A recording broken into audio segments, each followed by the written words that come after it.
ሰላም ጤና ይስጥልን። ከፔንታጎን የወጣው አዲስ መረጃ ከፍተኛ ውዝግብ አስነሳ። ክቡራን አድማጮች፣ በኢራን ጦርነት 18 ወታደሮች መሞታቸውና ከ600 በላይ መቁሰላቸው በተገለጸበት ሁኔታ ፔንታጎን የአሃዞች ክለሳ ማድረጉ ከባድ ትችት አስተናግዷል። በሌላ በኩል የየመን ሁቲዎች በሳውዲ ላይ ጥቃት ፈጽመናል ሲሉ ኢራንም ከአሜሪካ ጋር ምንም አይነት ድርድር አለማድረጓን አውጃለች። የፔንታጎን ሚስጥርና የአሜሪካ የስትራቴጂ እጥረት ወዴት ያመራል? በዝርዝር መረጃ ወደ እናንተ ይደርሳል። እስከ መጨረሻው አብራችን መቆየት፣ ቪዲዮን ላይክ ያድርጉ። አዲስ ከሆናችሁ ሰብስክራይብ ማድረግ የቤተሰባችን አባል ይሁኑ። ወደ ዝርዝር መረጃዎቹ እንለፍ።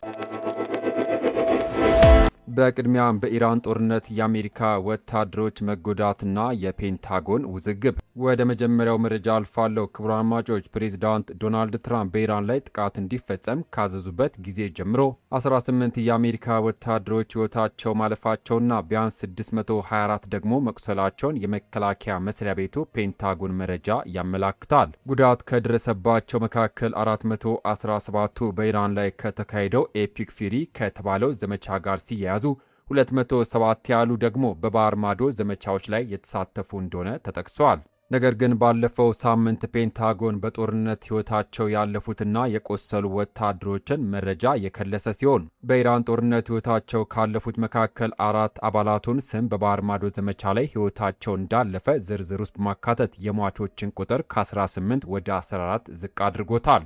ምንም አይነት ማብራሪያ ሳይሰጥ በተደረገው በዚህ ለውጥ ላይ የቀድሞ የጦር ኃይል ከፍተኛ መኮንን ሌተናንት ቤች ሆጅስ ይህ አሰራር ግልጽነትን የሚያደናቅፍ ነው ሲሉ ጠንካራ ትችት ሰንዝረዋል። የፔንታጎን ቃል አቀባይ ሾን ፓርሌን በበኩላቸው በቁጥሮቹ ላይ የተደረገው ለውጥ ጊዜያዊ መረጃ መዛባት ነው ሲሉ ምላሽ ሰጥተዋል። በፔንታጎን አሃዞች ላይ የሚታየው መዛባትና የወታደሮች መጎዳት አሜሪካ በጦርነት ውስጥ ያለችበትን ፈተና ያሳያል። ታዲያ አሜሪካ ለ13 ቀናት ጥቃት አድርሳ አሁን ጥቃቷን ማቆሟ ተስፋ ሰጪ ነው ወይንስ በጀርባው ሌላ ስትራቴጂ ውድቀት አለበት? ሀሳባችሁን በኮሜንት ላይ አስቀምጡልን። በመቀጠል የየመን ሁቲዎች የፈጸሙትን አዲስ ጥቃትና ወታደራዊ ተንታኞች የአሜሪካን ስትራቴጂ አልባነት በተመለከተ የሰጡትን ከባድ ግምገማ ወደ እናንተ ላድርስ።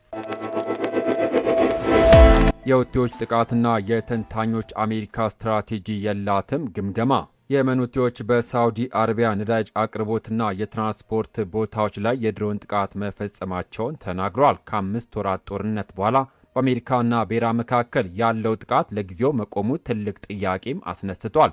ሁለቱም ወገኖች የበላይነቱን አግኝተዋል። የመከላከያ ተንታኞች መልሱ ግልጽ እንደሆነ ይናገራሉ። ተንታኝ ኢብራሂም ጃላል ለአናዶሉ እንደተናገሩት ኢራን በ40 ቀናት ጦርነት ውስጥ በየቀኑ ከሚገኘው አማካይ 40% ብቻ ጥይት የተኮሰችም ሲሆን ቴህራን ለወራት በዝግታ የሚካሄደውን ጦርነት የማስቀጠል አቅም አላት ብለዋል። የኩዊንስ ተቋም ባልደረባ ብራንደን ካር በበኩላቸው የአሜሪካ ስትራቴጂ ከተጀመረበት ጊዜ አንስቶ ተመሳሳይ ነው። ወታደራዊ ኃይል በመጠቀም የኢራን ስሌት ለመቀየር ማሰብ አይሰራም። ኢራን የሆርሙዝ ወሽመጥን በመቆጣጠር የጦርነትን አብዛኛው ጥቅም ይዛለች ሲሉ ገልጸዋል። የቀድሞ የፔንታጎን ባለስልጣን ጄሰን ካምቤሌም አሜሪካ ግልጽ የሆነ ዓላማ እንደሌላት ጠቁመው የትራምፕ አስተዳደር ይህ ጦርነት ሊያሳካው ስለታሰበው ነገር ሁሉን አቀፍ ስትራቴጂካዊ ራዕይ ገና አላብራራም ሲሉ ተናግረዋል። ክቡራን አድማጮች፣ ተንታኞች እንደሚሉት አሜሪካ በኢራን ላይ የምታደርገው ወታደራዊ ጫና የቴህራን ስሌት ሊቀይረው አልቻለም። ታዲያ በአሁኑ ወቅት የሆርሙዝ ወሽመጥን የተቆጣጠረችው ኢራን በጦርነቱ የበላይነትን ወስዳለች ብላችሁ ታምናላችሁ? ሀሳባችሁን በኮሜንት መስጫው ላይ አስፍሩልን። በመቀጠል ኢራን ከአሜሪካ ጋር ምንም አይነት ድርድር እንደማታደርግ ይፋ ያደረገችበትን አዲስ መግለጫ ወደ እናንተ ላድርስ። የኢራን ከአሜሪካ ጋር ድርድርን ውድቅ ማድረግ። ኢራን ሰኞ ዕለት ከአሜሪካ ጋር በአሁን ጊዜ ምንም አይነት ድርድር አለመኖሩና ወደፊት የሚደረጉ ውይይቶች ዋሽንግተን ምግባሯን በመቀየር ላይ እንደሚመሰረት አስታውቃለች። የኢራን የውጭ ጉዳይ ሚኒስትር ቃል አቀባይ እስማኤል ባጋይ ቴህራን ከአሜሪካ ጋር ድርድር እንደፈለገች የሚገልጹ ዘገባዎችን ውድቅ በማድረግ ይህ ከመሪዎቻችን ጋር አይጣጣምም፣ ኢራን ድርድር እንደጠየቀች የሚገልጹ ዘገባዎቹ ብቻ ናቸው ብሏል። ባጋይ አክለው እንደተናገሩት አሜሪካ ድርድር ለመጀመር ከፈለገች በመጀመሪያ ኃላፊነት የሚሰማው መንግስት መሆንን መማር አለባት ብለዋል። ባለፉት 2 ዓመታት ውስጥ ዋሽንግተን ዓለም አቀፍ ሕግን ችላ በማለት እንደ ማፊያ ቡድን ስትሰራ ነበር ሲሉ ከሰዋል። ይህ በእንዲህ እንዳለ የኢራን ወታደራዊ ቃል አቀባይ አሚር መሐመድ አክራሚኒያ አሜሪካ ባለፉት ቀናት ጥቃቷን በማቆሟ የኢራን የጥቃትና የመቃወም ስራዎች መቆማቸውን አረጋግጠዋል። ኢራን አሜሪካ እንደ ማፊያ ቡድን መሆኗን አቁማ ኃላፊነት የሚሰማው መንግስት ካልሆነች አንደራደርም ማለቷን እንዴት ታዩታላችሁ?